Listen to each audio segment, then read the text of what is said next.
จัดการเลยแม่ที่อย่างนี้เรากลัวนะอย่านะอย่าเสียงดังนะไปแม่พาไปวิ่งไปเดินไปไหมไปเดินไหมเดินนะเหนื่อยยังเหนื่อยยังลิ้นห้อยแล้วนั่นน่ะไม่รู้อ่ะ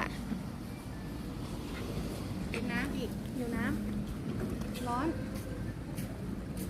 หอบ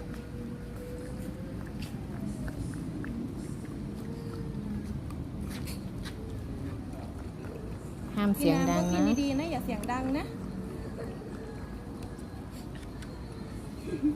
อย่าเสียงดังนะ